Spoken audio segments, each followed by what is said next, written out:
Hello everyone, आज इस video में पढ़ेंगे 10वीं क्लास के लिए सबसे जो इम्पोर्टेंट क्वेश्चन है वो इस वीडियो में सॉल्व करने वाले हैं और आपको एक आइडिया मिल जाएगा कि क्वेश्चन किस टाइप का आता है। तो चलो वीडियो को स्टार्ट करके Ap प्लस H2O बराबर Ap3O4 प्लस H2O। अब यहाँ पर क्या कह रहे हैं, हमको ज्ञात करना है Ap का गुणांक ज्ञात करना। तो एक Ap आपके यहाँ पे, एक Ap आपके यहाँ पे।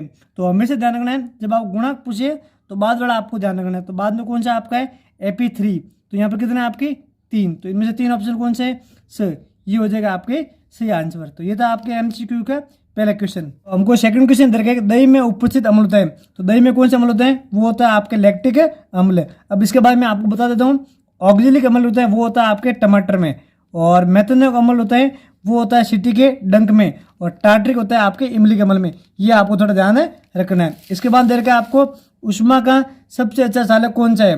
तो उष्मा का यदि आपको सोना शांति दे रखे हैं तो पहले वो कर लेना, यदि वो नहीं दे रखे हैं तो आप उधर रखना कॉपर। क्या रखना कॉपर, कॉपर जिसे बोलते हैं तांबा। तो तांबा आपके उष्मा का सबसे अच्छा चालक होता है। इसके बाद दे रखे हैं कि कीटोन में उपस्थित प्रक्रियात्मक समूह होता है, तो वो होता है आपके CO समूह। कौन सा होता है CO। तो इनमें से CO कौन सा है, ये होगा आपके बी ऑप्शन। इसके बाद में आपके नेक्स्ट क्वेश्चन अगला आपको दे रखा है मानव के हृदय का तंत्र भाग है। मानव के हृदय का तंत्र कौन सा भाग है, वो है आपके परिचंद्र तंत्र। यह आपको ध्यान रखना है। इसके बाद दे रखे हैं कि प्रण में सिंदूरों में खुले व बंद रहने का क्रिया क्या कहलाती है, वो कहलाती है आपके हरित लवक। क्या कहलाती है, हरित लवक। इसके बाद में आपको दे रखे हैं कि कौन सी अंतरस्त्राव ग्रंथि के सभी अंगों में वृद्धि प्रेरित करती है। तो वृद्धि कौन सी ग्रंथि करती है आपके, वो करती है आपकी थायराइड ग्रंथि। कौन सी करती है, थायराइड ग्रंथि। इसके बाद दे रखा है आपको जब पुष्प में पुंकेसर और स्त्रीकेसर दोनों उपस्थित होते उसे क्या कहते हैं, उसे कहते हैं आपके उभयलिंग। ये था हमारे पास में 8वां क्वेश्चन। नमा आपको दे रखा है पुरुष में लिंग गुणसूत्र होते हैं। तो आपको पता है पुरुष में कौन से होते हैं, वो होता है आपके X और Y। इसके बाद दे रखे हैं एक व्यक्ति समतल दर्पण के सामने 3 मीटर दूर खड़ा है और व्यक्ति तथा प्रतिबिंब के बीच में दूरी क्या होगी। तो आपको हमेशा ध्यान रखना है कि जो कांच की जो दूरी होती है वो क्या होती है, उससे आधी होती है। तो आधा कितना हो जाएगा इसका 1.5। इसके बाद दे प्रकाश आवर्तन की गणना sin I बराबर A है, sin R बराबर B है। तो आवर्तन U क्या होगा, तो आपको U क्या होता है, वो होता है I/B के रूप में। तो ये कौन सा ऑप्शन हो जाएगा, ये हो जाएगा आपके स ऑप्शन। तो ये था आपके नमक क्वेश्चन। तो 10वां हमको क्वेश्चन दे रखा है अग्रिम सूर्योदय और विलंबित सूर्यास्त वो क्या कारण है, वो होता है आपके अवर्तन के कारण से। तो यहाँ दे रखा है वायुमंडलीय अवर्तन। इसके बाद में यहाँ पर आपको दे रखा है एक त्रिभुज। यह कह रहा है प्रिज्म के विचलन कोण ज्ञात करना है। कौन सा कोण ज्ञात करना है आपको, विचलन कोण। विचलन कोण था जो आपके बाद वाला। तो ये तो क्या हो रहा है आपके प्रवेश हो रहा है, तो ये तो हो नहीं सकता। विचलन कौन सा था आपकी ई वाला। तो इनमें से कौन सा ऑप्शन हो जाएगा, वो ऑप्शन आपके हो जाएगा विचलन कोण के लिए।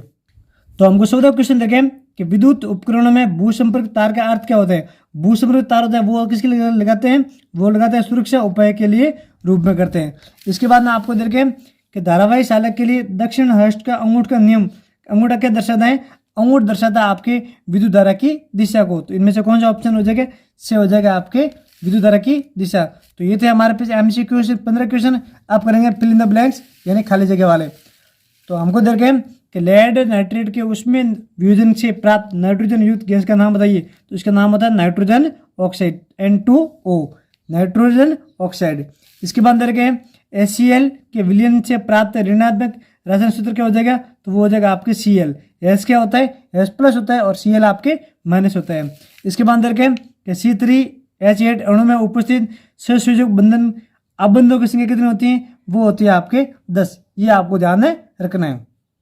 और हमको 14 दे रखा है एक कृत्रिम वक्र नाइट्रोजनी अपशिष्ट उत्पादों को रुधिर से बाहर निकालने की युक्ति क्या नाम कहलाती है, वो होती है आपके डायलिसिस। जिससे हम कोई मतलब पथरी हो गई तो साइड में से क्या करते हैं, नली लगाते हैं, उसी बोलते हैं डायलिसिस। तो इसके क्या बोलेंगे, इसको बोलेंगे डायलिसिस। यह आपको ध्यान रखना है। इसके बाद दे रखा है आपको 2 तंत्रिका कोशिका के मध्य खाली स्थान क्या कहते हैं, उसको कहते हैं स्पीसीज। क्या कहते हैं, स्पीसीज। और अगला आपको दे रखे हैं प्रतिबिंब की ऊंचाई H और बिंब की ऊंचाई S अनुपात गोलीय आवर्तन का क्या कहलाते हैं, उसे बोलते हैं आवर्धन। क्या बोलते हैं, आवर्धन। आवर्धन होता है आपके S/S वाला। इसके बाद दे रखे हैं कि दीर्घदर्शी दोष, इनके लिए कौन सा लेंस लगाते हैं, वो लगाता है आपके उत्तल लेंस। और जब आपको निकट पूछे तो बताना आपको अवतल लेंस। तो ये था हमारे पास में पार्ट 1। वीडियो आपको पसंद आता लाइक करें। नेक्स्ट वीडियो में पढ़ेंगे इनके short question answer. Thank you everyone.